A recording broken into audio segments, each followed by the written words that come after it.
volontés les uns aux autres, et dans les images, et dans le... Voilà, je suis là après.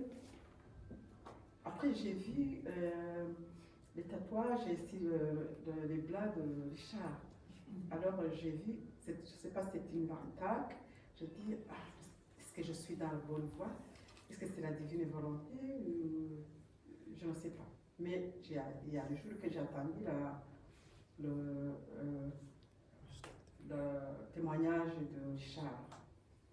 Alors, bon, je suis rentrée à la maison. Avant de dormir, je dis au Seigneur, dis-moi, est-ce que je suis dans la bonne voie? Cette retraite est vraiment, tu veux que je le suive? Après, avant de dormir, je dis au Seigneur, parlez-moi, parce que j'ai besoin que tu me montres quoi. Alors, j'ai demandé au Seigneur la parole, il m'a donné cette parole. Si vous voulez bien, lisez comme ça. C'est ici. On a le même problème visuel. Oui. Je ne peux pas lire aussi petit. Je ne peux pas enlever Mais je vais essayer. Richard,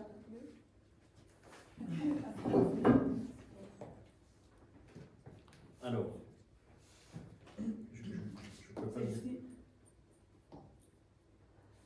Par les mains des apôtres, beaucoup de signes et de prodiges s'accompliront dans le peuple. Tous les croyants d'un même cœur se tenaient tous. Je suis désolé, mais c'est vraiment petit.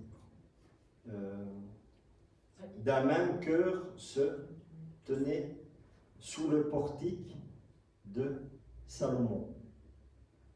Vraiment, je suis désolé, je ne sais pas lire. J'ai une loupe dans... Oui, enfin, ou si quelqu'un peut lire, parce que c'est vraiment, la Bible, elle est vraiment petite, je suis désolé. Faites une photo, la symboliser. Jusque là. Essayez. Tiens, c'est pour toi. Tu vas lire. C'est tout ça, jusqu'à là.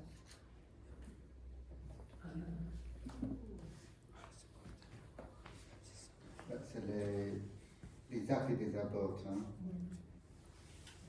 Chapitre 5, versets 12 à 16, je vais lire. Nombreuses guérisons opérées par les apôtres. Parmi les mains des apôtres, beaucoup de signes et de prodiges s'accomplissent dans le peuple. Tous les croyants d'un même cœur de donner sous le portique de Salomon. Personne d'autre n'ose se joindre à eux. Cependant, tout le peuple faisait leur éloge, de plus en plus. Des foules d'hommes et de femmes, en devenant croyants, s'attachaient au Seigneur. On allait jusqu'à sortir les malades sur les places, en les mettant sur les civières et des brancards. Ainsi, au passage de Pierre, son ombre couvrait l'un ou l'autre. La foule accourait aussi des villes voisines de Jérusalem, en amenant des gens malades ou tourmentés par des esprits impurs, et tout était guéri. Amen. Merci. Après, alors, je suis venue samedi, tranquille. Je suivais la retraite vraiment avec Jésus. Et voilà. Alors, après, aujourd'hui, il nous a donné le témoignage. Tout ce qu'il nous a dit, ils sont dedans dans la parole. Si vous avez bien compris la parole. Donc, le Seigneur, notre Seigneur, il nous aime très fort. Après cette retraite, j'ai vu Jésus. Donc, je vous encourage, même si c'est la première fois ou deuxième fois, quand tu commences la divine volonté, Jésus ne te rage pas, il t'appelle. Donc tu as soif. Je dis merci Seigneur avec tout ce qu'il nous a donné dans cette retraite. Merci Seigneur.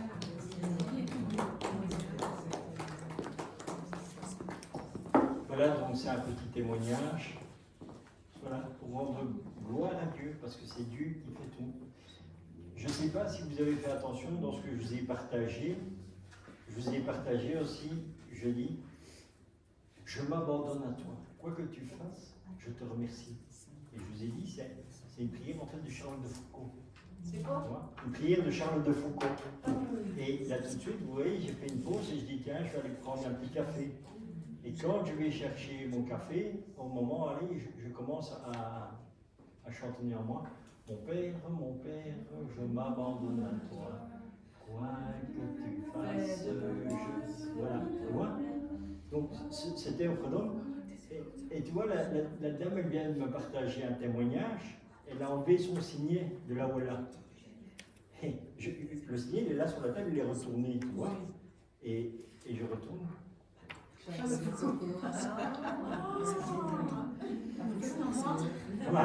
Oui, il a récupéré son signet. Vous voyez comment le ciel est? Moi, je dis, voilà, c'est une prière que j'ai vraiment toujours dans le cœur. Mon Père, je m'abandonne à toi. Quoi que tu fasses, je te remercie. Je n'ai qu'un désir t'appartenir, car tu es mon Père. Et c'est ça que je chantonnais pour aller chercher mon café. Mon Père, je m'abandonne à toi. Donne-moi ce qui te plaira. Et voilà. Que tu fasses, je te remercie. Je suis prête à tout. La grâce t'aimer, car tu es mon Père. Je m'abandonne à toi, car tu es mon Père. Je m'abandonne à toi. Voilà. Vous voyez comment Dieu agit. Vous voyez ce que la volonté dit. En fait, il signe. Voilà. Et non seulement ça, voilà. Tu vois, il n'y a même pas. Moi, j'ai jamais prévu un petit chant, un petit air, voilà. Mais le Seigneur, oui. Et c'est ce que je vous ai dit. Dieu est quelqu'un qui aime se réjouir, il aime faire la fête. Mais qu'on fasse la fête avec lui. Et voilà, ici on le vit, tu vois. C'est parti comme ça, voilà, et puis je dis quelque chose, et bon, tu vois, il est là. Et c'est ce que j'ai dit, quand le Seigneur met quelque chose dans ton cœur, c'est là. Aujourd'hui, c'est la fête de la petite Thérèse, et on a parlé de la petite Thérèse de Tantouan, voilà. Mais comment ça se fait aujourd'hui et pas hier? Hier, c'était Saint-Jérôme. Mais non, parce qu'elle est décédée le 30. Donc, Oui, mais moi je ne connais pas. Et moi je ne chante pas parce que il va y avoir une avalanche. Mon Père, je m'abandonne à toi. Fais de moi ce qui te plaira. Quoi que tu fasses, je te remercie. Je suis prête à tout, j'accepte tout, car tu es mon Père. Je m'abandonne à toi, car tu es mon Père. Je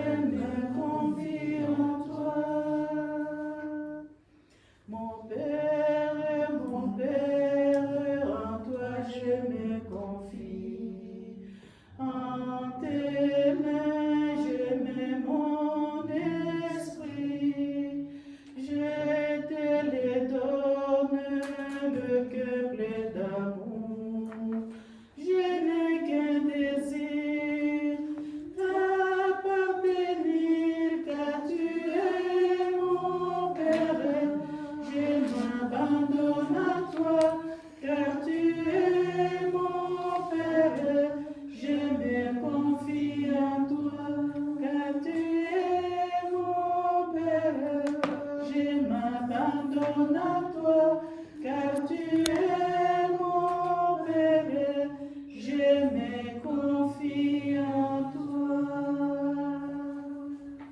Amen. Merci parce que j'avais ce désir-là depuis que je suis ici. Je n'ai pas encore chanté, alors je voulais vraiment le chanter. Que Dieu soit béni. Amen. Merci Seigneur. Voilà, vous voyez comment Dieu agit dans la vie.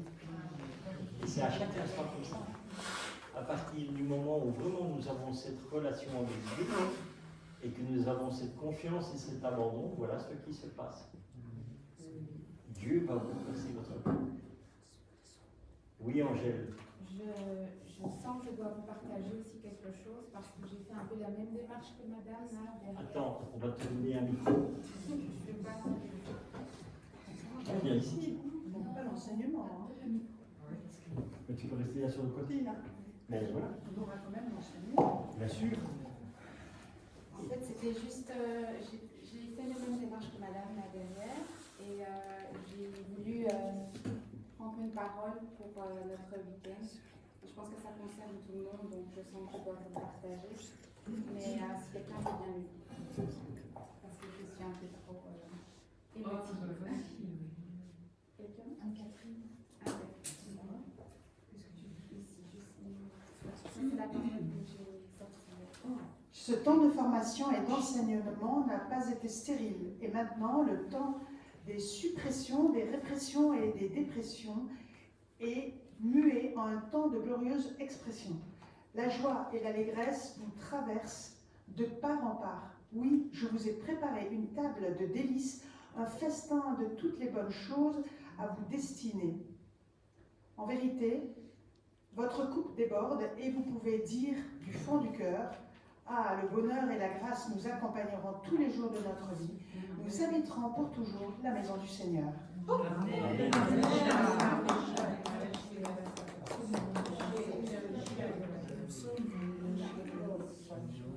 Oui, Angèle. Merci. Rendons grâce à Dieu. Voilà les merveilles que le Seigneur fait. Nous continuons notre petit cheminement dans la divinité. Voilà. Revenons avec le livre du ciel, le tome 23 au 8 août 1926. Quelle page 29. Voilà. Merci, il y a des gens qui suivent.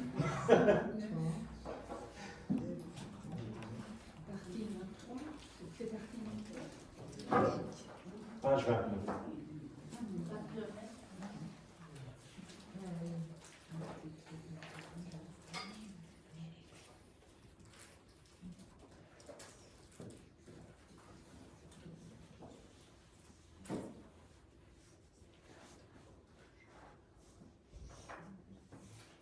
Alors, ma fille, plus l'âme s'identifie à moi, d'autant plus je peux lui donner et elle peut prendre de moi. L'âme qui s'identifie à moi et se laisse dominer par ma volonté est la répétitrice des actes divins. Son amour, ses adorations, ses prières, tout ce qu'elle fait est l'aboutissement reçu par Dieu. Elle peut dire: c'est ton amour qui t'aime, tes adorations qui t'adorent, tes prières qui te prient. C'est ta volonté qui m'investit, me fait faire les choses que tu fais pour que je te les rende comme étant tiennes. Ma fille, plus l'âme s'identifie à moi, d'autant plus je peux lui donner et elle peut prendre de moi. Voyez ce que je vous ai dit là tantôt?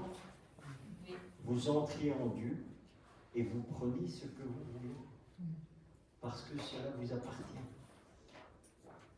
Ça vous appartient à partir du moment où vous vivez dans la divine volonté et que vous faites la volonté de Dieu. Notre héritage, c'est Dieu lui-même.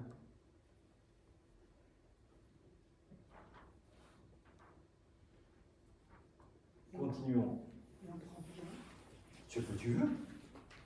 Tu peux prendre Moi, c'est ce que je dis. J'entre en Dieu le matin, la première chose, Seigneur, je prends tes pensées, je les fais miennes. Seigneur, je prends ton regard, je le fais mien. Seigneur, je prends tes oreilles, je les fais miennes. Seigneur, je prends ta bouche, je la fais mienne. Pourquoi? Parce que quand je prends tout du Seigneur, tout ce que je lui ai pris, il le met en vie en moi. Ma bouche n'est pas ma bouche, c'est celle de Jésus. C'est pas moi qui parle, c'est Jésus qui parle. C'est pas moi qui regarde, c'est Jésus qui regarde. Et c'est ça que tu peux prendre ce que tu veux en Dieu. Après, tu peux aller plus loin, parce que quand tu vas commencer à faire des prières comme Jésus veut, dans la divine volonté, tu vas entrer en Jésus. Moi, le Seigneur m'avait appris à un moment donné, il dit, entre en moi. Il dit, prends les attributs de ma passion. Il dit, par quoi commençons-nous? Je dis, Seigneur, je ne sais pas, comme tu veux, apprends-moi. Il dit, prends ma couronne d'épines et fais la tienne. D'accord, Seigneur, j'entre en toi, je prends ta couronne d'épines, je la fais mienne. Je mets mon je t'aime dessus et partons. Allons dans les hôpitaux du monde entier. Entrons dans toutes les sections psychiatriques. Allons voir chaque personne qui se trouve là, individuellement. Et posons ta couronne d'épines. Enfonçons-la dans leur tête, afin que ton précieux sang qui se trouve sur cette couronne coule sur leurs âmes, pour qu'elles puissent être restaurées en toi, pour qu'elles puissent être guéries.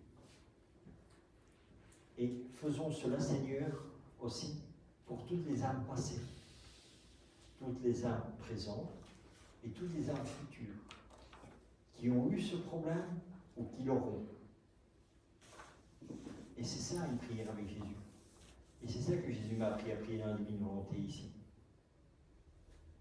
C'est, voilà, il te dit, voilà. Un jour il me dit, sortons, d'accord, Seigneur, on sort. Il dit, promenons-nous. Et je dis, où tu vas aller? Il dit, va par là, va tout droit, va à gauche, va à droite. Et au fur et à mesure, j'allais à gauche, à droite, il me montrait telle chose. Il dit, confie-moi cela, mets ça dans ma divine volonté. Fais ça, oui Seigneur, faisons ça, prenons ça, bon. Et c'est ça. Et c'est ça la véritable vie, la véritable prière dans la divine volonté. C'est pas faire la prière que nous on veut. Parce qu'on ne sait pas ce qui est bon pour les gens. Mais Dieu le sait. Et si vraiment dans cet abandon, d'ailleurs vous en avez la preuve, vous avez des témoignages ici, comment Dieu il agit, vous avez vécu des situations. Ben, ayez confiance, Dieu va le faire, même quand vous allez partir, vous ne partez pas seul.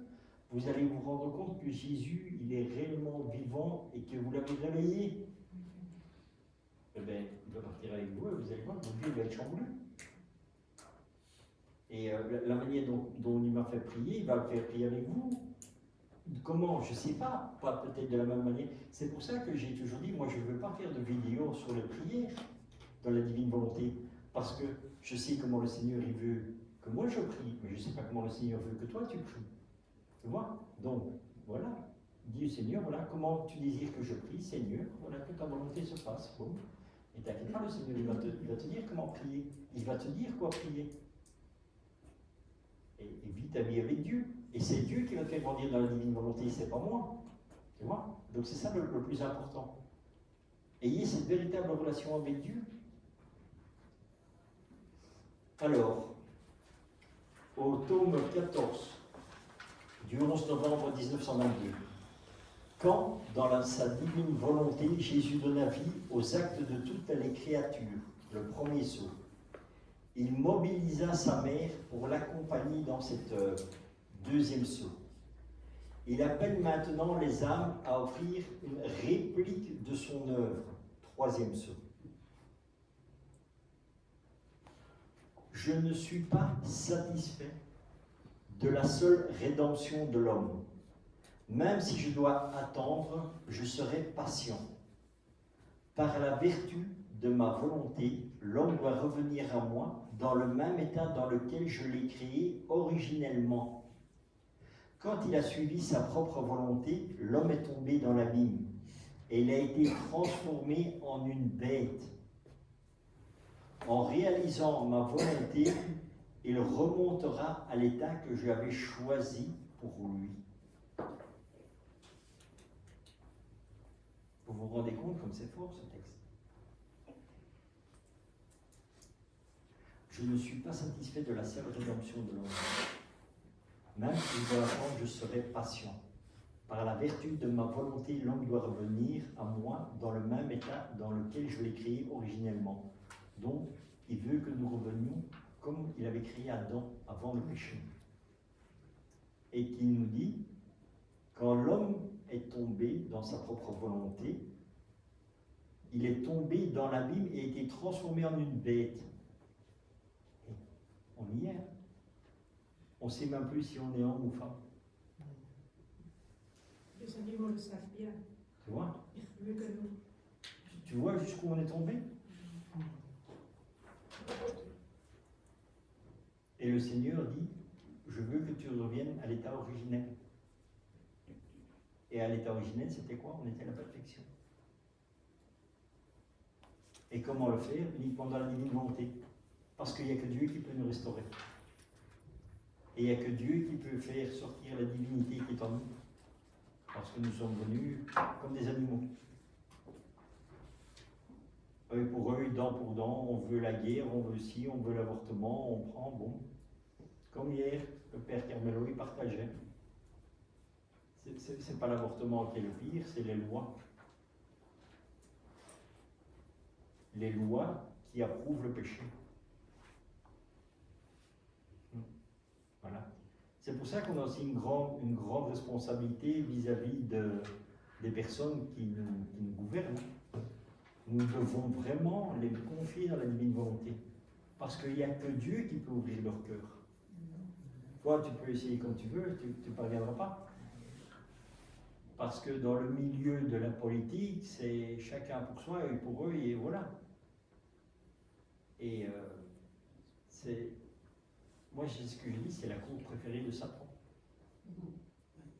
Parce qu'il dresse les uns contre les autres, au lieu de les réconcilier. C'est pour ça, il les dresse les uns contre les autres. Satan, dans la politique, c'est une de ses cours de récréation préférées. Où il met la zizanie. C'est pour ça que c'est important aussi d'avoir de véritables chrétiens qui s'investissent aussi pour apporter justement la lumière du Christ au milieu de ça. Et encore une fois, ce n'est pas une question de dire boum, on va rentrer dans un parti politique ou ci ou ça et on va révolutionner. Non, non. Sois présent. Et par ta présence, Dieu est présent. Et tu ne dois pas crier sur tous les toits, non, Dieu il agira toujours dans l'humilité et la simplicité. Ta présence suffit. Par ta présence, en vivant dans la divine volonté, l'amour que Dieu a mis en toi se répandra sur tout ton entourage. Et pas besoin d'une révolution, pas besoin de critiquer l'un ou l'autre, non, sois présent avec le Seigneur. Tu dis, Seigneur, tu vois que tout va mal, tu vois que le gouvernement va mal, tu vois que ça va mal dans l'Église. Eh bien, mets-toi-même, Seigneur, parce que nous n'arriverons plus. Je trouve que je suis triste quand je lis la première phrase. Je ne suis pas satisfaite de la seule rédaction de l'homme. Le Seigneur Jésus c'est anéanti. Il est Dieu, mais il est devenu homme pour nous sauver. Il est mort sur la croix. Et malgré tout ça, il n'est toujours pas content. C'est normal. Parce qu'en premier lieu, il n'est pas venu pour sauver l'homme. En premier lieu, il est venu sur la terre pour réconcilier l'homme avec Dieu. Et ça... après, il est venu, enfin, c'est pas qu'après il est venu, c'est toujours dans la continuité. Après, c'est pour nous sauver. Mais la première chose, c'est pour rouvrir, on va dire quelque part, un dialogue avec Dieu, parce que c'était fermé. Pourquoi il est mort alors sur la croix, d'une mort atroce comme ça? Parce qu'il a pris tous les péchés de l'humanité sur lui. Le péché de chacun d'entre nous. Tu t'imagines? Dieu a pris les péchés de la première créature jusqu'à la dernière créature. Il a pris les péchés de tout. Et c'est pour ça qu'il est mort comme ça dans des souffrances atroces. Parce qu'il portait les péchés du monde. Et quand le Seigneur sera satisfait, quand ces enfants se rendront compte des fruits de la rédemption. Et les fruits de la rédemption, c'est que nous soyons sauvés et que nous fassions sa volonté à lui, que toute l'humanité fasse la volonté de Dieu. Alors le Seigneur sera satisfait. Quand tous ses enfants seront réunis auprès de lui, parce qu'il veut en perdre aucun.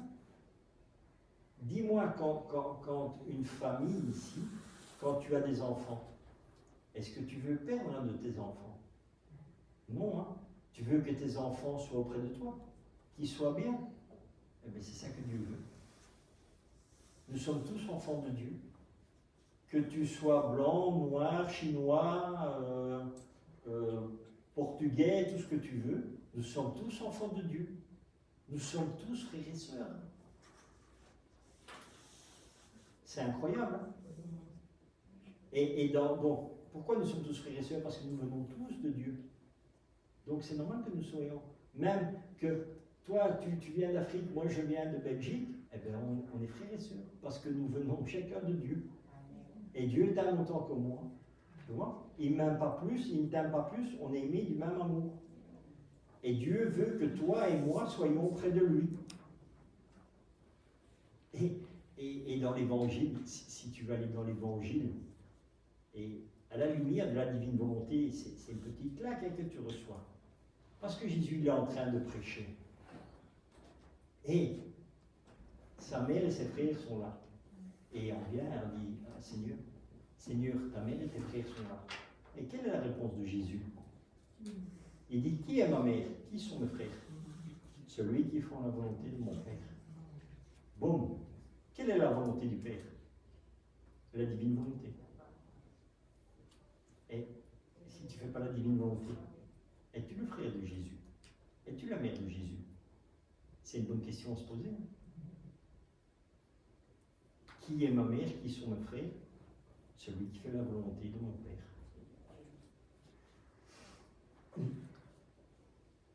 Et qu'est-ce que Jésus dit? Encore. Père, je veux qu'il te connaisse comme moi je te connais. Qu'il ne fasse un comme moi et toi. Moi en toi, toi en moi. Ça demande quand même une petite réflexion. Hein. Est-ce que nous faisons la volonté du Père? Et si on n'est pas dans la divine volonté, aïe aïe aïe. Est-ce qu'on oserait se glisser sur ce terrain-là? Avant, quand tu connais pas la divine volonté, on te disait qui sont tes frères, et on disait qui est mon frère? Ben, celui qui prie, celui qui va à la messe, il est mon frère en Christ, on disait. Voilà. Mais tu vois que Dieu va encore plus loin que ça. Dieu dit celui qui fait la volonté de mon Père. Et maintenant, nous avons la divine volonté. Donc ça remet un peu notre situation à réflexion. Non? Voilà, je dis ça. À vous de demander au Seigneur. Moi, pour moi, la question personnelle, la réponse, je la connais. Pour vous, je ne sais pas. C'est à vous à savoir, à vous à réfléchir, à méditer, à demander au Seigneur qui vous éclaire.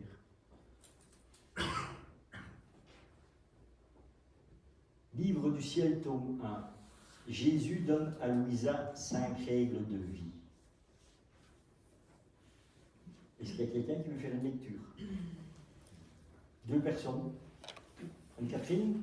Oui, et Evelyne. Voilà, pas de souci. Je vais à côté des films.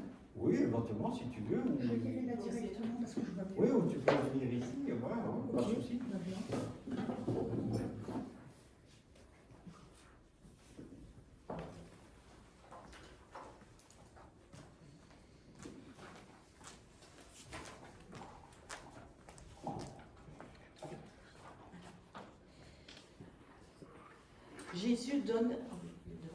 Jésus donne à Louisa 5 règles de vie. Jésus, mon époux, me donna de nouvelles règles de vie pour que je puisse vivre plus intimement unie à lui, et le suivre de plus près. Pour moi, ces règles ne sont pas faciles à expliquer techniquement. Dans leur essentiel et dans leur pratique quotidienne, par la grâce de Dieu, je ne les ai jamais transgressées. Les voici. 1.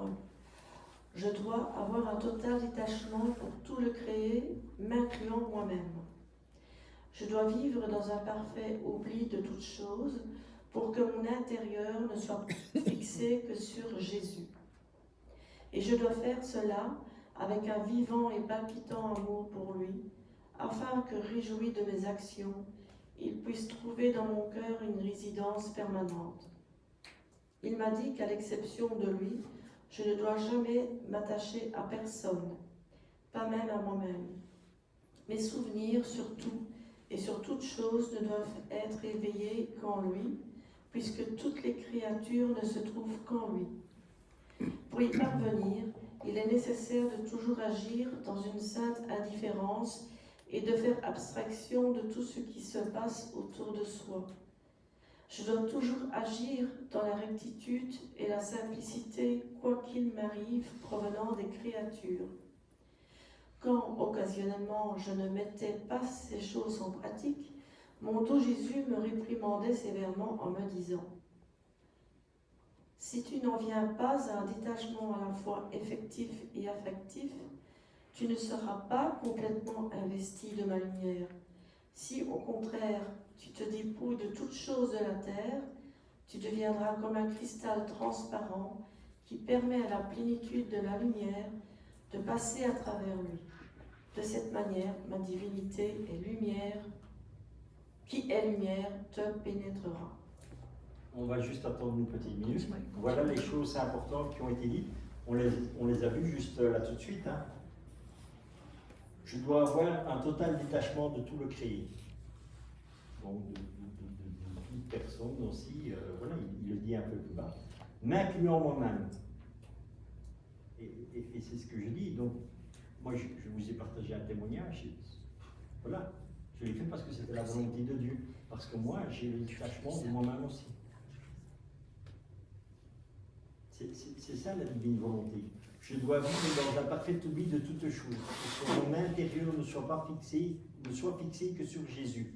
Et je dois faire cela avec un vivant et palpitant amour pour lui, afin que, réjoui de mes actions, il puisse trouver dans son cœur une résidence permanente. Dans mon cœur, il peut trouver une résidence permanente. Ça veut dire que je dois vivre dans la divine volonté pour que le Seigneur puisse être à l'aise. Et il n'y a que lui qui peut instaurer ça en moi. De la même manière que Jésus, il a préparé la Vierge Marie pour pouvoir naître en elle. Moi, c'est Dieu lui-même qui crée son intérieur au sein même de la Vierge Marie. Et comment une maman qui a des enfants peut-elle complètement s'attacher à personne? Est-ce que c'est possible humainement? Oui, c'est possible par grâce de Dieu, humainement et uniquement. Humainement, tu ne sauras pas le faire, mais la grâce de Dieu te le permettra. Il y a des choses aussi, et bon, ça a souvent été, c'est mal compris, et pourtant c'est flagrant ce que je vais dire, mais humainement, si tu penses à humainement, ça va choquer, quoi. Mais, moi je dis, tes enfants ne sont pas tes enfants.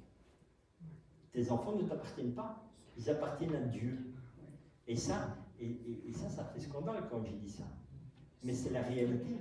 Et pourquoi? Qu'est-ce qui se passe? En fait, dans le sacrement du mariage et même en dehors, parce qu'il y a des gens qui ont des enfants sans être mariés ni quoi que ce soit, eh bien, c'est pas Jésus, qu'est-ce qu'il fait? Il te donne cet enfant. Parce que c'est un enfant, puisque c'est lui qui l'a créé. Et il te donne au sein de ta famille, il te donne un enfant, il te le confie. Il te le confie pourquoi? Pour que tu le guides sur le chemin. Sur quel chemin? Celui de Dieu, pour le rencontrer. Pour que tu t'occupes de lui. C'est une grande responsabilité d'être parent. Tu vois? Mais ça, on ne s'en rend même pas compte. Et pourquoi c'est une grande responsabilité? Parce que ton enfant ne t'appartient pas. Mais Dieu est un tellement qu'il te confie un de ses enfants qui, humainement, est ton enfant, mais pas divinement. Et le détachement que tu dois avoir, c'est le détachement humain. Il n'y a que Dieu qui peut te le faire vivre. Et encore une fois, c'est pas un détachement comme toi tu penses, parce que ce détachement est toujours dans l'amour. Pourquoi? Parce que c'est Dieu qui le fait, et pas toi. C'est Dieu qui me donne. Regarde, moi j'ai un détachement total de tout. On me dit, Richard, tu aimes ta maman? Non. Tu aimes ta femme? Non. Moi, je suis franc, tu sais, ma maman, elle est là, elle va te le dire, hein. Moi je lui dis dans sa tête, elle me dit, tu m'aimes? Non. Je t'aime pas. Mais Dieu t'aime. Et par l'amour que Dieu me donne, moi je t'aime. Mais je ne t'aime pas avec mon amour, je t'aime avec l'amour que Dieu a mis dans mon cœur pour t'aimer. Mais moi, Richard, je n'ai pas d'amour. Oui, mais donc on aime plus. Bien sûr, parce que tu aimes divinement, Ah oui. mais pas humainement. Et ça, c'est l'amour parfait. Et malgré tout, je suis détaché. Dans le sens que tu as vu l'expérience de hier. Mon épouse, elle a pleuré quand elle a vu ma maman dans cet état-là. Et elle dit, et toi? Non. Mais comment c'est? Elle dit, je le sais, parce qu'en plus tu en parles souvent, tu me le dis. Elle dit, mais là, je vis une situation. Et elle a compris. Et elle dit, et toi? Mais non, c'est normal. Puisque je vis en Dieu. Et que tout ce qui arrive à ma maman est parfait. Humainement, tu vas, oui, voilà, humainement, tu as une réaction, voilà. Mais divinement, non, parce que tu as l'amour de Dieu et que je l'ai confié en Dieu. Je lui ai dit, Seigneur, que ta volonté se fasse et pas la mienne. Voilà. Bon. Et toute la différence, elle est là. Donc, j'aime ma maman. Humainement, non, parce que j'ai pas d'amour. Mais divinement, oui, c'est ma maman.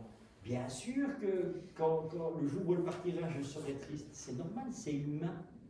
Et malgré tout, je reste humain. Mais ma tristesse ne sera pas comme la vôtre, parce que je sais que ce sera le plus beau jour de sa vie. Tu sais, les personnes, quand des personnes deviennent âgées, elles commencent à avoir des rhumatismes, et ci et ça. Le corps humain se déglingue. Tu vois, c'est humain, nous vieillissons. Et ma maman, elle dit, tu sais, j'ai ça, mais oui, mais c'est humain. Et voilà. Mais tout ce qu'elle souffre ici, elle ne le souffrira plus de l'autre côté. Et je sais que le jour où elle part, ça va être le plus beau jour de sa vie. Parce qu'elle va rencontrer Dieu face à face. Et Dieu va dire, viens, je t'aime. Et elle sera dans l'amour de Dieu. Bon. Moi, je ne m'inquiète pas pour ma maman. Je sais qu'elle va aller au ciel. Bon. C'est fou, hein? Même elle, elle ne le sait pas. Voilà. Ça c'est un peu privilégié, quoi. Mais c'est valable pour vous, hein, parce que Dieu dit une personne dans la divine volonté sur toute sa famille. Bien sûr. Parce que tu fais, même s'ils ne sont pas croyants, même si c'est des voyous, regarde, moi j'étais un grand voyou. Et mon grand-père était quelqu'un qui priait. Et ma grand-mère aussi. Et c'est peut-être grâce à leur prière que je suis ici.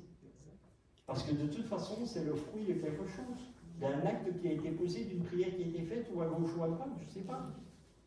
Le Seigneur ne le montre pas et je ne lui demande pas non plus. C'est simplement ça. Oui, Angèle. Comment est-ce qu'une personne peut être sauvée si elle ne veut pas être sauvée, en fait? Parce que là, c'est comme si on retirait la... C'est pas qu'elle ne veut pas être sauvée. Dieu lui fera grâce et il comprendra. Et par cette compréhension, tu changes. Parce que ton cœur a été disposé. Parce que moi, si nous offrons toujours les gens dans la divine volonté, tu crois que Dieu n'agit pas? Dieu transforme leur cœur. Moi, avant ma conversion, tu crois qu'il y aurait quelqu'un qui aurait parié un centime sur moi? En disant, lui, il va aller au ciel, lui, il va apporter les âmes au Seigneur. Voilà. Non? Mais, quand moi j'ai vu Dieu, boum, je suis tombé, je ne voulais plus partir. Et c'est ça qui va se passer. Tu sais, il y a plein de gens qui ont eu mon expérience, hein, de morts qui sont allés au ciel. Et il y en a plein qui ne se sont pas accrochés à Dieu. Hein. Pourtant, ils ont vu Dieu, et ci et ça. Et Ça ne les intéresse pas. Bien sûr. Il y a des gens qui sont revenus de l'au-delà et ils te disent, voilà, je ne veux pas changer ma vie, voilà.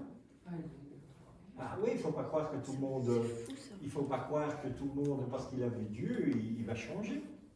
Il y a des gens qui ont vu Dieu, ben oui, voilà, ça changerait.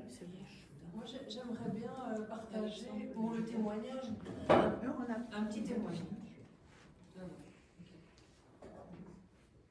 Oui, oui. Ah, mais je pense que j'ai une voix assez forte.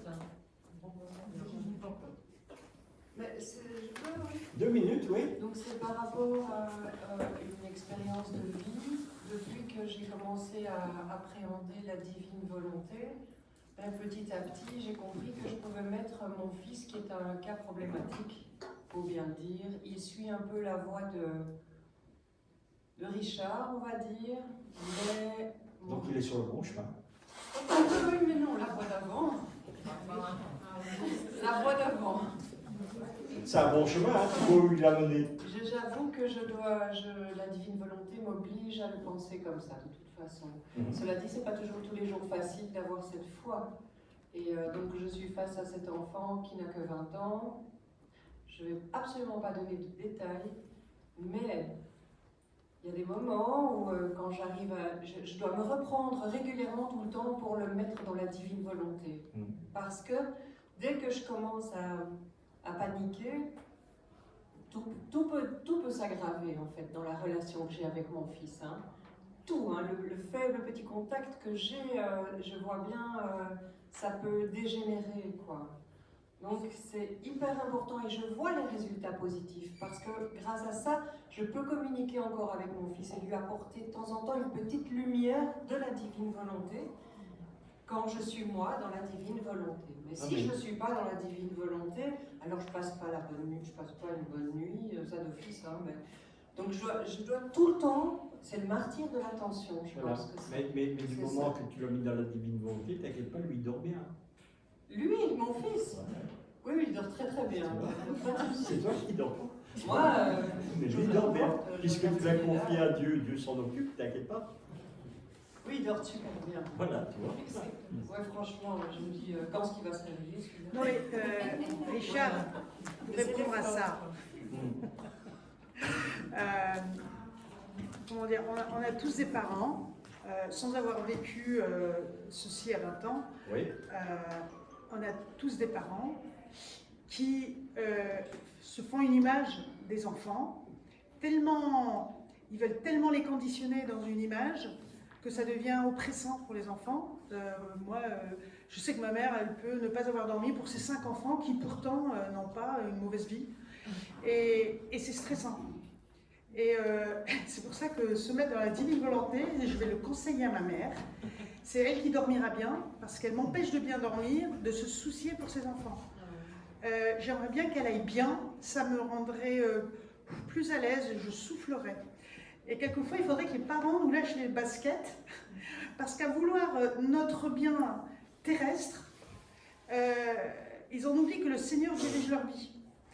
Et c'est des cailloux dans notre chaussure d'avoir des parents qui se font tout le temps du souci.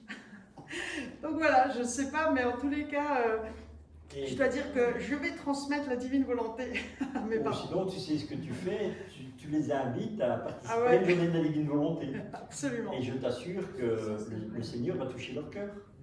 Parce que mes parents, c'est la même chose sur moi. Voilà. Donc je suis une catastrophe parce que je ne sais pas pourquoi. Mais les parents, ils ont le flair, le chic de se faire du souci pour tout. Et alors, jusqu'au jour où ils rencontrent la divine volonté. Et là, les enfants sont tranquilles, enfin. Voilà, donc tu l'invites à une journée à Bruxelles à la divine volonté, ouais. Et tu verras que le Seigneur va faire une merveille. Continuons. C'est toi qui continues là. Oui, vas-y.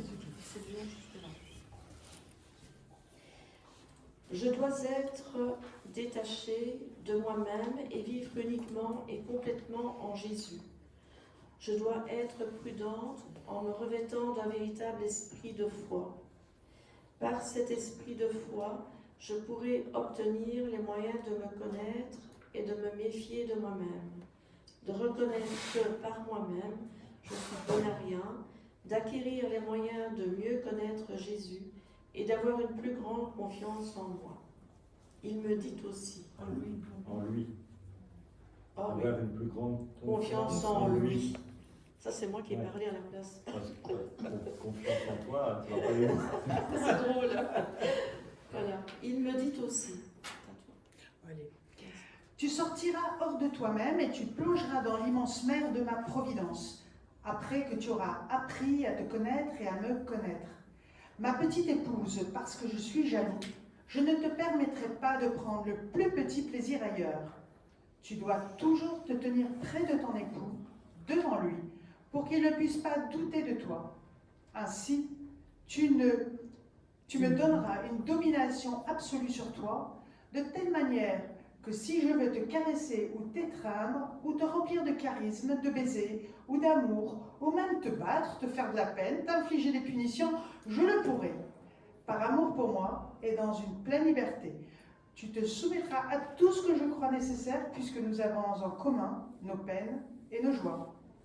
Pour aucune autre raison que de nous plaire et de nous satisfaire mutuellement. Nous aurons même une compétition pour savoir qui peut endurer le plus de souffrance. Amen. Et endurer plus de souffrance, ça veut dire endurer plus d'amour. Au plus la souffrance grandit, au plus l'amour de Dieu grandit. Il continua en disant, non pas ta volonté, mais la mienne doit vivre en toi pour donner comme un roi dans son palais. Pour dominer comme un roi dans son palais royal. Mon épouse, cela doit absolument prévaloir entre toi et moi. Autrement, nous aurons à supporter la brouille d'un amour imparfait, duquel des ombres s'élèveront sur toi et amèneront le désagrément d'une opération non ajustée à la noblesse qui doit prévaloir entre moi et toi, mon épouse. Cette noblesse t'habitera si, de temps en temps, tu essayes d'entrer dans ton néant, c'est-à-dire si tu atteins la parfaite connaissance de toi-même. Tu ne dois pas t'arrêter là, parce qu'après que tu auras reconnu ton néant, je veux que tu disparaisses totalement en moi. Tu dois faire tout ce que tu peux pour entrer dans la puissance infinie de ma volonté. Par là, tu attireras sur toi toutes les grâces dont tu auras besoin pour t'élever en moi, afin de tout faire avec moi, sans référence à toi-même. Et il continua, à l'avenir, je veux qu'il n'y ait plus de tu et de je. Il n'y aura pas de je ferai et de tu feras. Ces paroles disparaîtront et seront remplacées par nous ferons. Tout sera notre. Comme toute épouse fidèle le ferait, tu feras action commune avec moi et tu guideras les destinées du monde. Toutes les personnes rachetées par mon sang sont devenues mes enfants et mes frères. Et puisqu'elles sont miennes, elles seront aussi tes enfants et tes frères. Parce que tant parmi elles sont devenues sauvages et se sont éloignées, tu les aimeras comme une vraie mère. Beaucoup sont aussi dévergondés, toi comme moi. Nous assumerons leurs souffrances bien méritées. Au prix de très durs sacrifices, tu essaieras de les conduire à la sécurité. Chargé de mérite de tes souffrances et arrosé de ton sang et du mien, tu les conduiras à mon cœur. Quand mon Père les verra, il sera non seulement miséricordieux et indulgent, mais si elles sont contrites comme le bon larron, elles prendront rapidement l'éternelle possession du paradis. Vous voyez ce qu'on a partagé là tantôt? Seigneur, tu veux ça, je le fais avec toi. Seigneur, ça, je vais avec. Et après, ça disparaît, ça devient nous. Voilà. C'est précisé dans le livre du ciel. Alors du coup, c'est nous te donnons dans ta divine volonté. Enfin, je comprends pas. Tu verras. Laisse agir le Seigneur en toi. Ne change pas. Laisse le Seigneur faire. Le Seigneur, il sait comment agir et comment changer. À quel moment tu auras ce changement.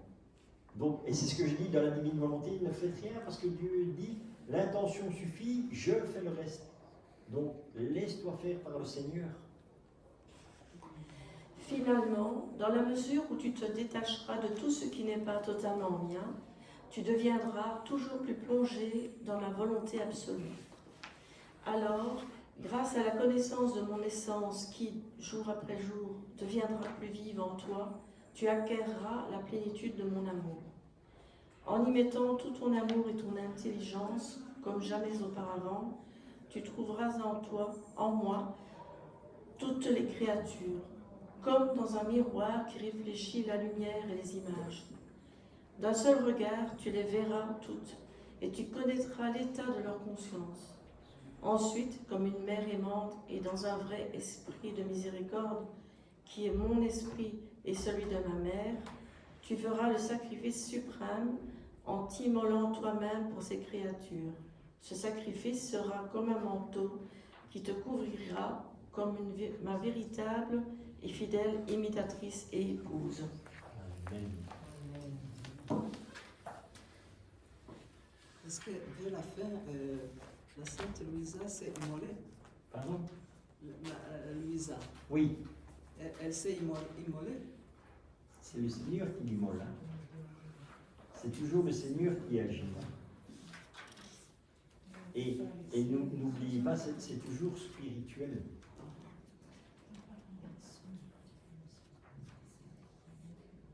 Donc, elle est morte d'une mort naturelle. Bien sûr qu'elle est morte de mort naturelle. Elle est morte d'une maladie, je ne saurais plus dire laquelle, parce que voilà, je ne suis pas encore arrivé à la fin des tomes. Moi, à l'heure actuelle, dans mes lectures, je suis au tome 29. Donc voilà, j'ai encore beaucoup de choses à découvrir. Et je rends grâce à Dieu parce que je ne suis pas trop pressé d'arriver à la fin. Profitons de ce qui est écrit dans les livres de la Divine Volonté et prenons-les comme le petit pas. Alors, quelques petits passages de la Bible, le Nouveau Testament, Matthieu, chapitre 19, 25-26. Entendant cela, les disciples restèrent tout interdits. Qui donc peut être sauvé, disait-il. Fixant son regard, Jésus leur dit, pour les hommes c'est impossible, mais pour Dieu tout est possible. Donc c'est ce qu'on a partagé là tantôt, c'est ce que je vous ai dit là tantôt. Qui peut être sauvé? Personne. Une personne, bon, c'est clair, c'est net. Mais à Dieu tout est possible. Donc, en fait, pourquoi c'est ce chapitre-là? Il est en rapport simplement avec le texte que nous venons de lire. C'est pour ça que je dis toujours, c'est très important d'avoir la parole de Dieu d'un côté et de l'autre côté les livres du ciel. Et avec les deux, nous allons avoir une connaissance que le Seigneur nous partage. Livre du ciel, tome 12, 6 mars 1919. Étape à franchir pour en venir à vivre dans la divine volonté. J'étais toute captive parce que mon doux Jésus me disait sur sa divine volonté, et je pensais, comment est-ce possible que l'âme en arrive à vivre davantage dans le ciel que sur la terre? Jésus vint et me dit, ma fille, ce qui est impossible, voilà, pardon, donc le passage de la Bible qu'on vient de lire au-dessus, c'est avec ce texte-ci. Ma fille, ce qui est impossible à la créature est très possible pour moi.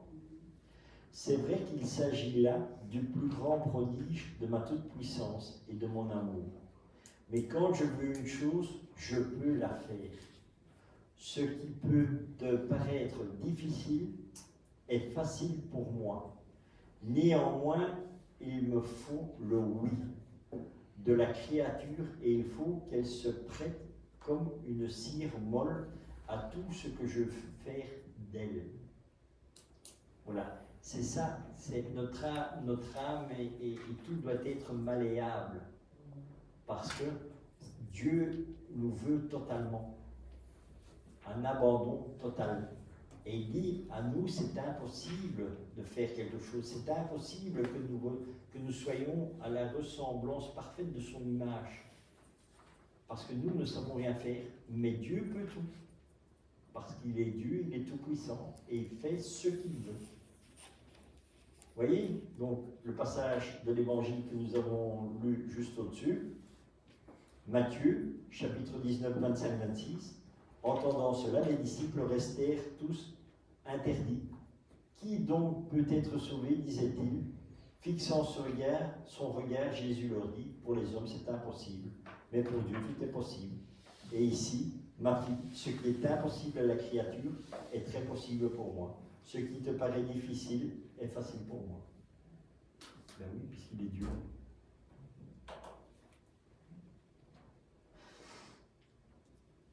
Matthieu chapitre 25, 14, 30. C'est comme un homme qui partant en voyage appela ses serviteurs et leur remit sa fortune. Ouais, comme par hasard, on arrive dans le talent. À l'un, il donna 5 talents, 2 à un autre, un seul à un troisième, à chacun selon ses capacités. Puis il partit. La divine volonté, c'est exactement ça. Hein. Quand vous allez commencer à lire les livres de la divine volonté, c'est comme si vous avez un talent. Comme si. Vous avez un talent. Donc, tu vas lire le premier tome, tu as un talent. Parce que tu as la connaissance jusque-là. D'accord? On va dire que tu arrives au tome 5, tu as 5 talents. Tu vois? Parce que tu as la connaissance sur 5 livres du ciel. Et après,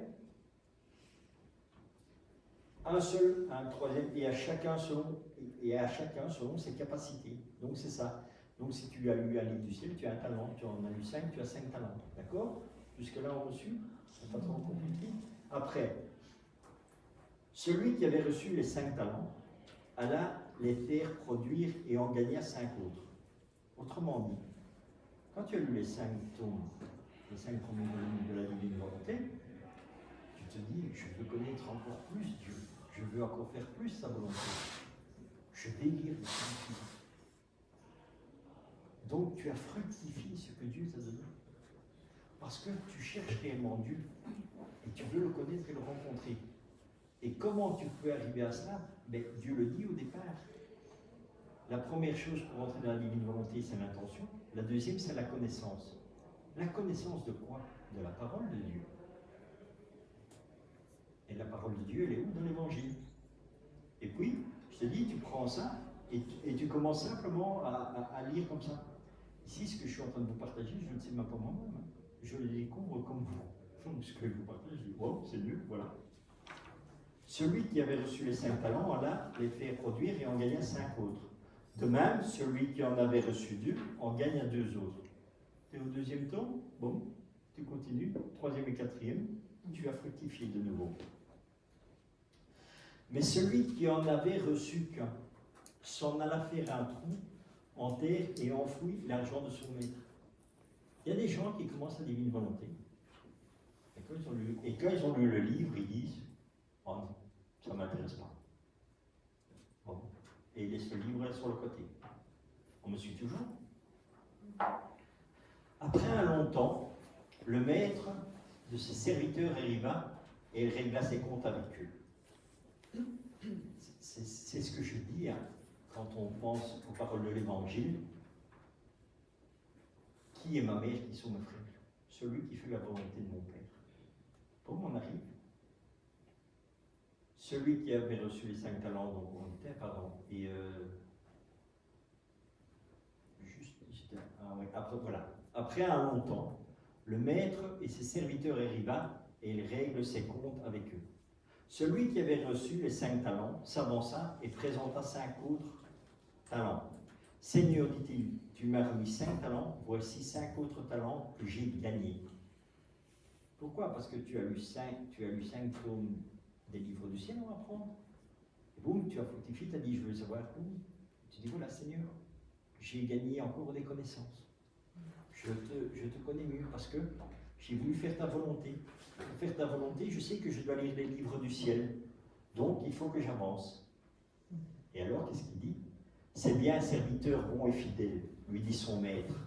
En peu de choses, tu as été fidèle. Sur beaucoup, je t'établirai. Entre dans la joie de ton Seigneur.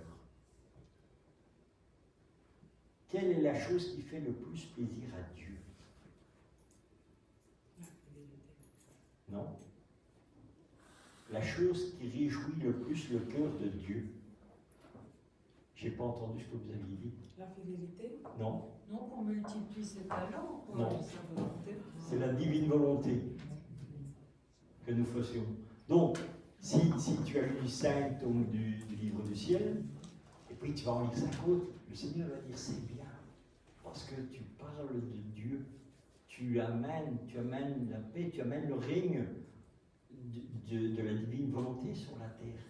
La volonté du Père, tu l'amènes toi, parce que tu actives Dieu, tu veux vivre de plus en plus avec Dieu. D'accord? Alors, vint ensuite celui qui avait reçu 2 talents. Seigneur, dit-il, tu m'as donné 2 talents, voici 2 autres talents que j'ai gagnés. Tu as eu 2 livres du ciel, et tu as dit je vais continuer, et tu en as eu 2 autres. Voilà. Qu'est-ce qui vient après? C'est bien, serviteur, bon et fidèle, lui dit son maître. En peu de choses tu as été fidèle, sur beaucoup. Ah, pardon, j'étais là. Donc après c'est vint enfin celui qui a. Ah non. Donc c'était juste, pardon. C'est bien, serviteur bon et fidèle, lui dit son maître, en peu de choses tu as été fidèle, sur beaucoup je t'établirai. Entre dans la joie de ton Seigneur. Vint enfin celui qui détenait un seul talent. Le Seigneur. Attends. Vint enfin celui qui détenait un seul talent. Seigneur, dit-il, j'ai appris à te connaître pour un homme âpre au gain. Tu moissonnes où tu n'as pas semé, et tu ramasses où tu n'as rien répandu. Aussi, pris de peur, je suis allé enfouir ton talent dans la terre. Le voici, tu as ton bien. Si on remonte un peu.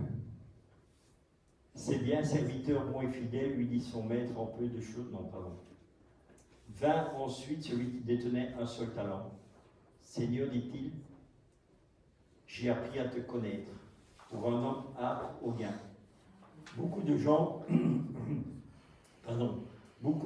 quand ils lisent les premiers tomes, ils disent ah non, ça ne va pas. Quand ils entendent certaines choses concernant ils déversent du lait ou l'amertume en Louisa et tout ça c'est des trucs qui ne passent pas. En général, dans la divine volonté, il y a beaucoup de gens qui supportent. Mais c'est exactement ça, tu vois. C'est quoi? Tu moissonnes où tu n'as pas semé, et tu ramasses où tu n'as rien répandu. Donc, le Seigneur, il vient te demander. Le Seigneur, il n'a pas semé, il a dit, fais la volonté, vis la divine volonté. Mais c'est tout, il te dit juste ça. Après, est-ce que toi, tu vas semer la divine volonté ou pas? Voilà. Mais quand les gens ils disent ça, non, ça ne m'intéresse pas. Donc, ils ne vont même pas parler de la divine volonté. Tu vois? Et donc, il n'y a pas de semence, il n'y a rien. Et lui, il dit, tu viens ramasser là où tu n'as pas répandu. Le Seigneur dit, aussi, pris de peur, je suis allé enfouir le talent. Donc, quand tu lis que ça, et tu te dis, c'est pas possible que ça vienne de Dieu, bon, et tu mets le livre de la divine volonté en dessous, tu ne veux rien savoir. D'accord? Oui, il dit, Seigneur, donc j'ai reçu quelque chose, je te redonne ce que tu veux. Le livre du ciel, mais ça ne va pas. Mais je te le redonne, tout est intact. Voilà.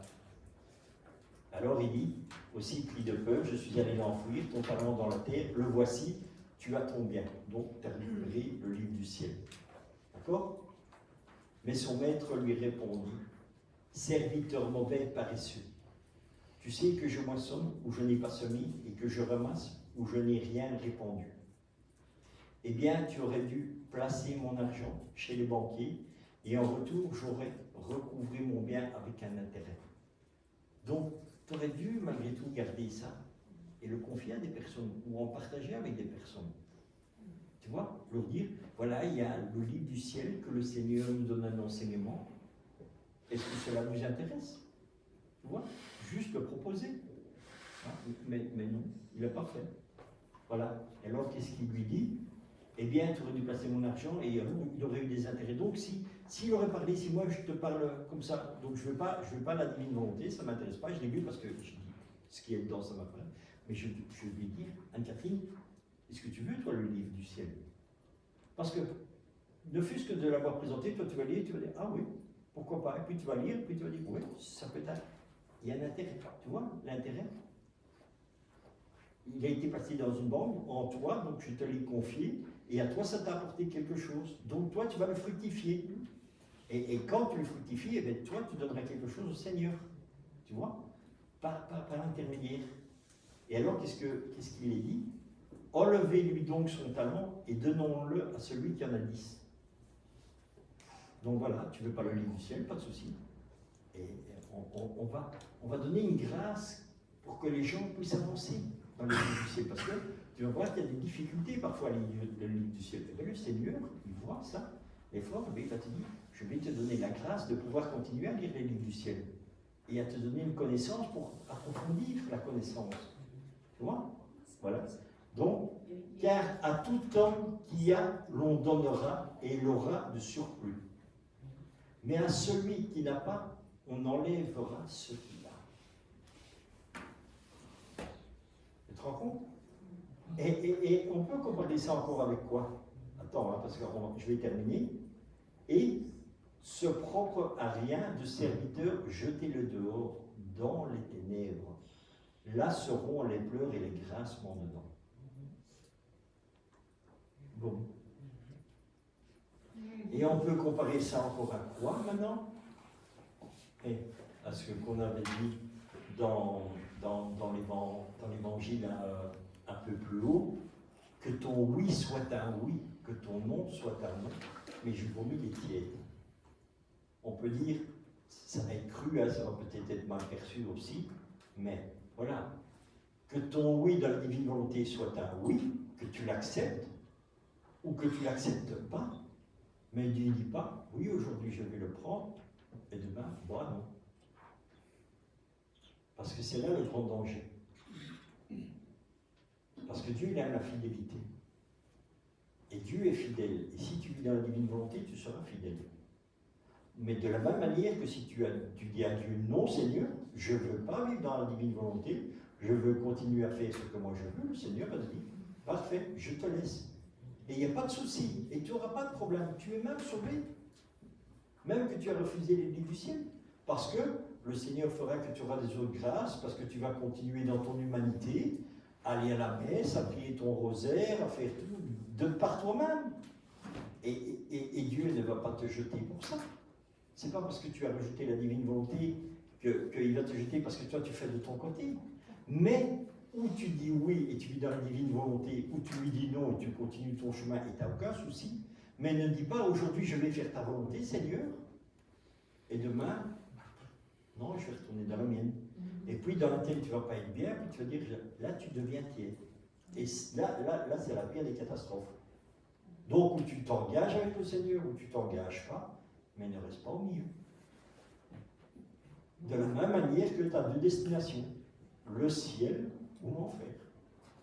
Tu vois, tu as toujours le choix. Je mets devant toi la vie ou la mort, choisis. Le tout, c'est d'avoir cette compréhension. Et la compréhension, elle est où? Eh bien, elle est dans ton cœur, parce que c'est le Seigneur qui te la mettra. Abandonne-toi à lui, abandonne-toi à la divine volonté, voilà. Et le Seigneur t'éclaircira, te donnera la lumière nécessaire. Après, tu fais ce que tu veux. C'est ça le libre arbitre. Quand on a vu dans les textes un peu plus haut, il a dit, j'ai besoin de ton oui. Si tu me le donnes, il n'y a pas de souci. Si tu ne me le donnes pas, ben voilà. C'est ça le libre arbitre. C'est la volonté. Dieu ne te forcera jamais, il te donne toujours, il te dit, voilà, est-ce que tu veux faire les choses avec moi? À toi de dire oui ou non. Et si tu fais même attention, on peut aller encore autre part. Combien des messagers il n'y a pas à l'heure actuelle, qu'il y a eu? Et qu'est-ce qu'il est marqué en général? J'avais un ami à moi qui recevait aussi des messages du ciel. Et qu'est-ce qu'il était dit? Les premières paroles qui étaient aux hommes et aux femmes de bonne volonté. Tu vois?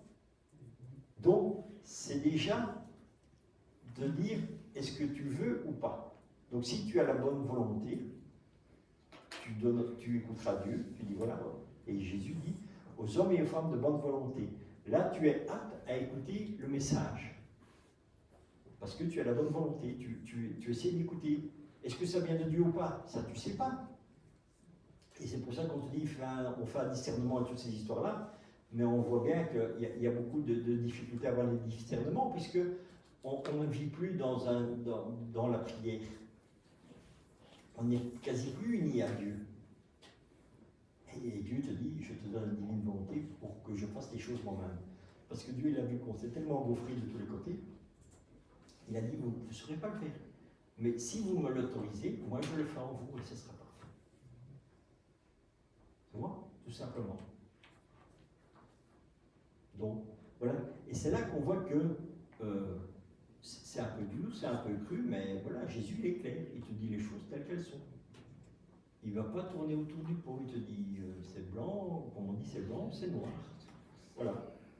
Je mets la vie et la mort devant toi, choisis.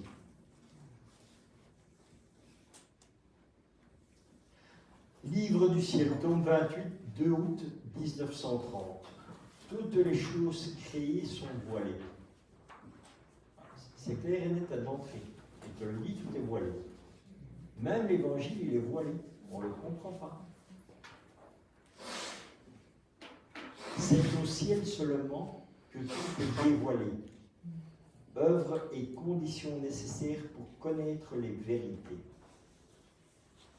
Je pensais aux nombreuses vérités que mon bienheureux Jésus m'avait dites sur la divine volonté et que j'avais mises sur le papier uniquement par obéissance.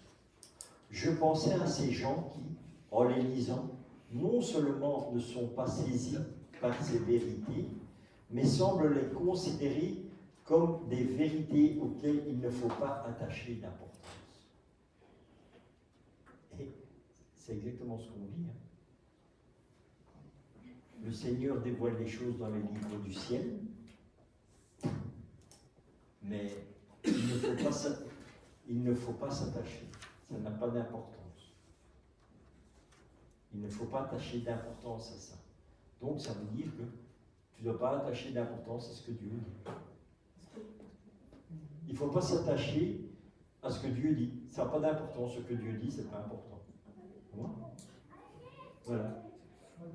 J'en étais très troublé, alors que pour moi ces vérités sont comme des soleils, plus beaux les uns que les autres et capables d'illuminer le monde entier. Pour d'autres, c'est le contraire. Il semble que pour eux, ces vérités ne sont même pas capables de réchauffer le monde et de lui donner un peu de lumière. Je pensais à cela lorsque mon aimable Jésus me dit: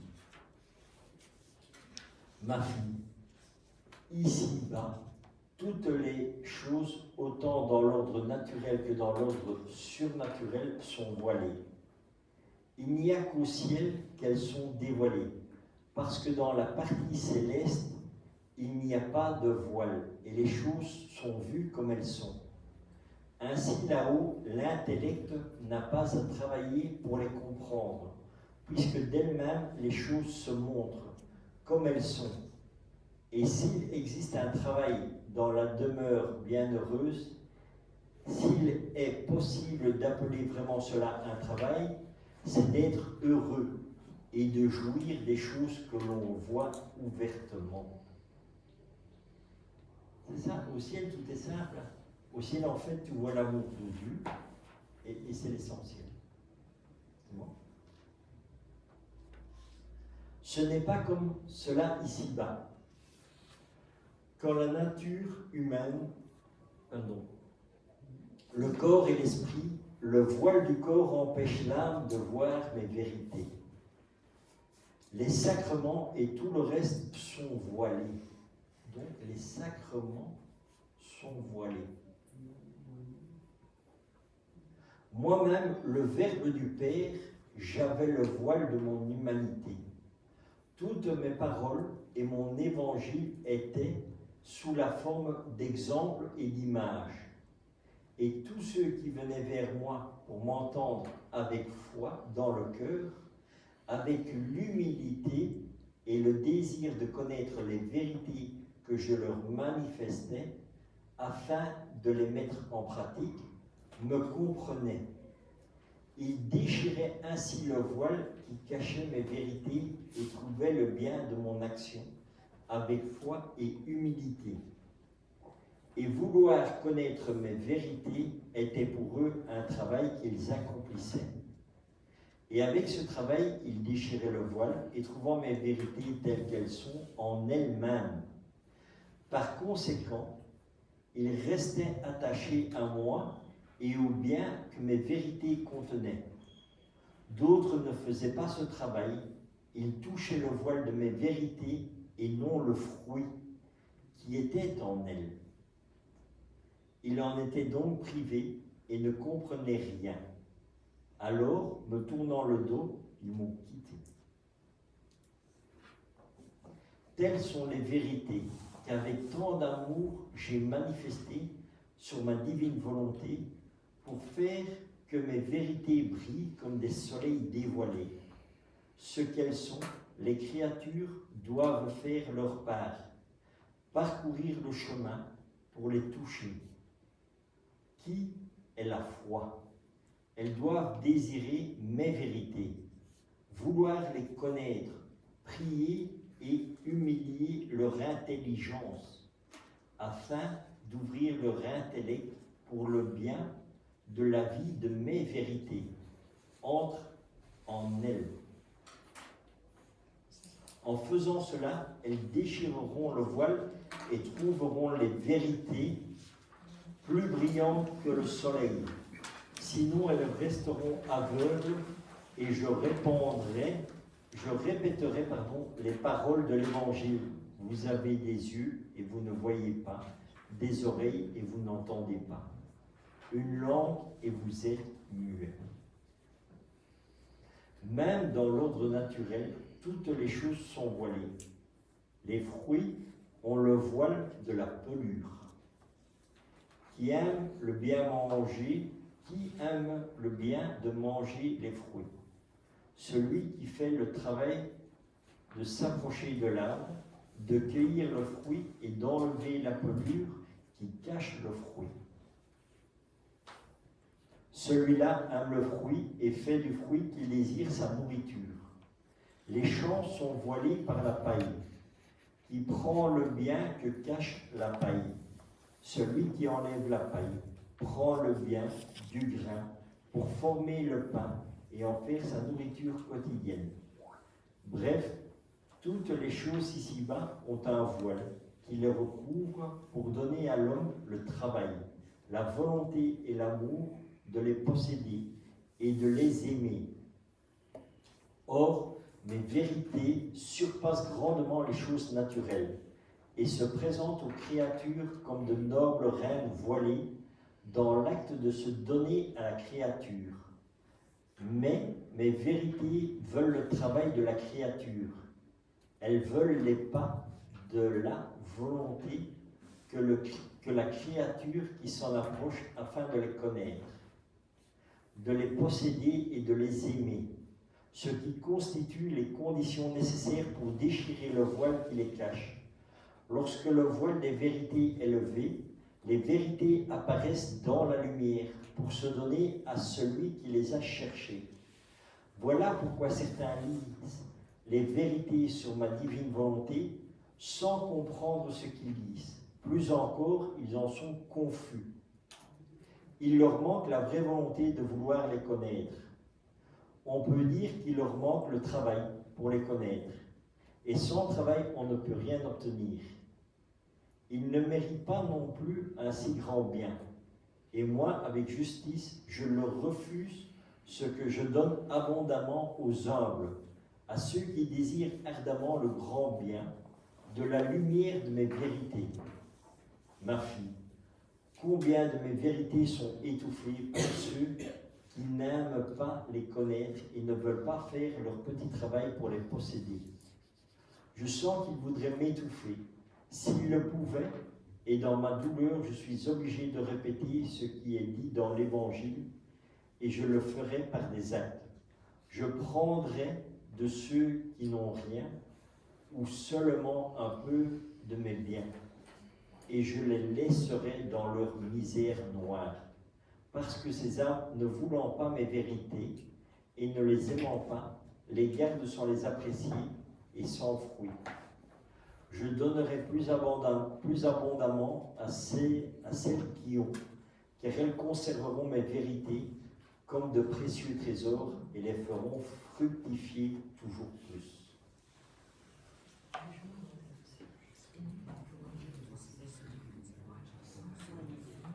Voilà. Donc c'est quelle semaine?